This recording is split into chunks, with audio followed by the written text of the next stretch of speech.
Good morning, class. Welcome to Rammer TV. Today I'm going to discuss how to simplify algebraic expressions with radicals. This is my first example. So you see here the fourth root of an algebraic expression.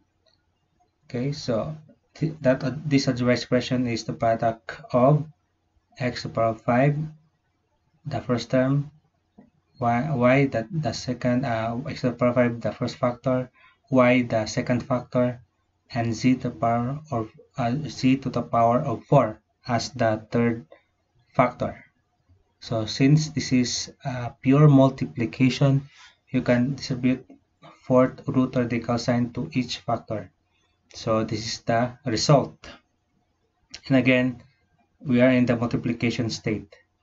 And then we convert the fourth root radical sign to the exponent of 1/4. The bases are retained. And then in this situation, you can apply the law of the exponent. So after this step, we have x raised to the power of 5/4, then times y raised to the power of 1/4 times z raised to the power of 4 times 1/4. So these exponents are the products of the previous exponents.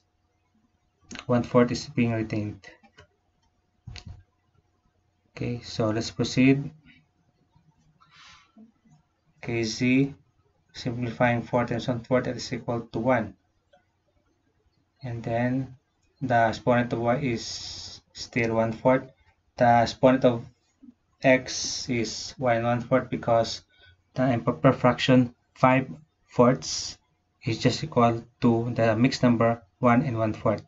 And 1 and 1/4 as a mixed number, that means 1 is being added to 1/4. That's why you can separate x raised to the power of 1 and 1/4 by, so this factor can be written as x to the power of 1 times x to the power of 1/4. The rest of the terms are the same.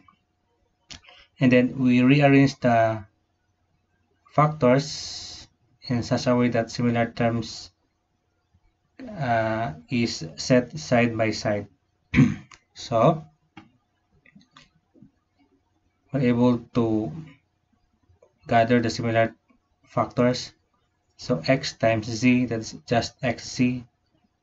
And then the 1/4 exponent is being converted back to the fourth root radical sign. So we just multiply then fourth root of x times fourth root of y. So the result is fourth root of xy. So this is our final answer. Okay, so this is a simplified algebraic expression equal to x times z times fourth root of xy. This is my second example. This is the cube root of this algebraic expression, which is the product of two monomials.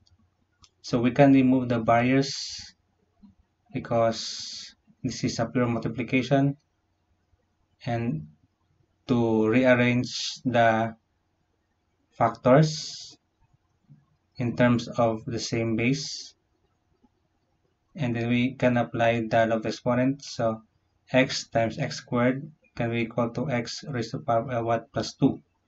Y cubed times y cubed is just equal to y raised to the power of 3 plus 3.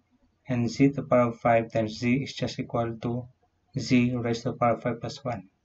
Cube root is still the same. Okay, so we have here the cube root of x cubed, y to the power of 6, z to the power of 6 after simplifying the exponents.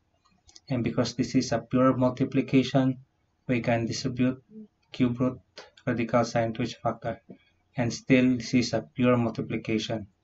So for each cube root radical sign is being transformed into 1/3 exponent.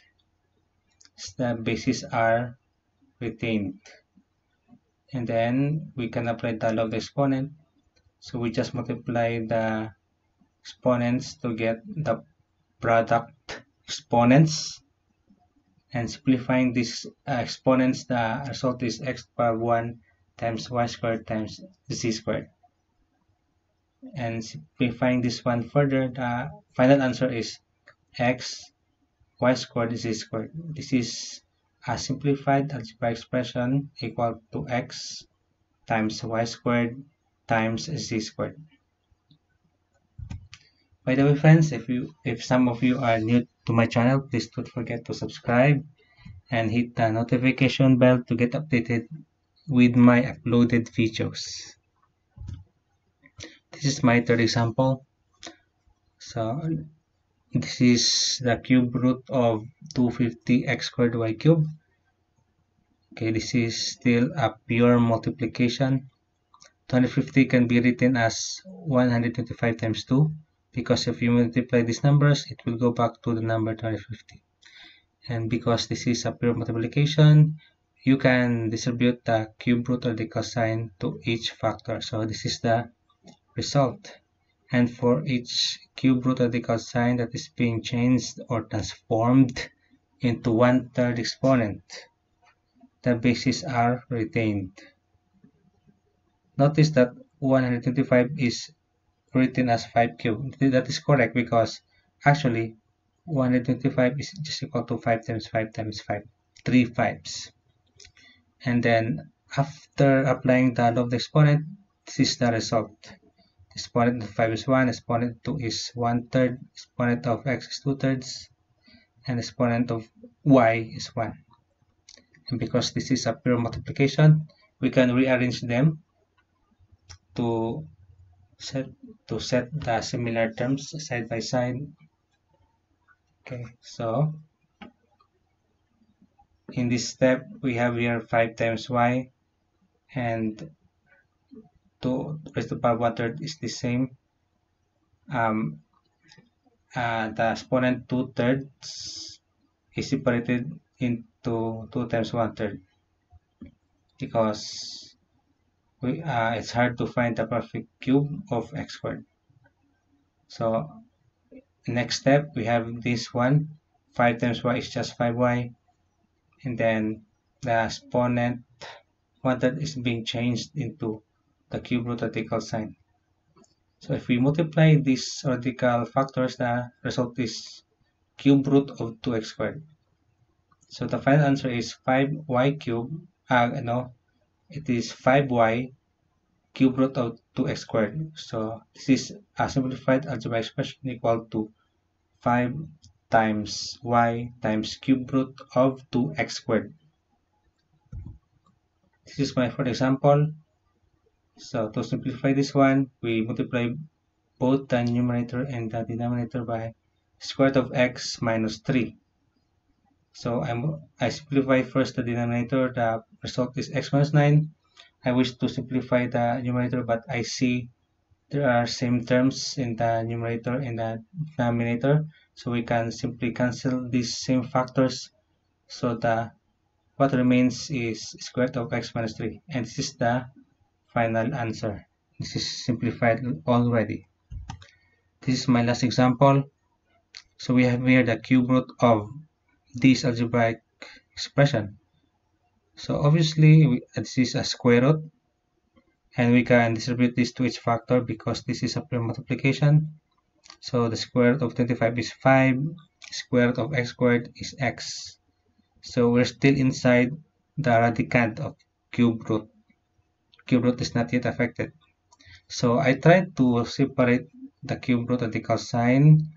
There's no perfect cube, so I go back to transforming 1/3 as the cube root radical sign, and this is really the final answer. Cube root of 5 times cube root of x is just equal to cube root of 5x, and this is the final answer. Thank you for listening, friends. I hope you've been enjoying my discussion. Goodbye. May God bless you all. See you next vlog. Goodbye.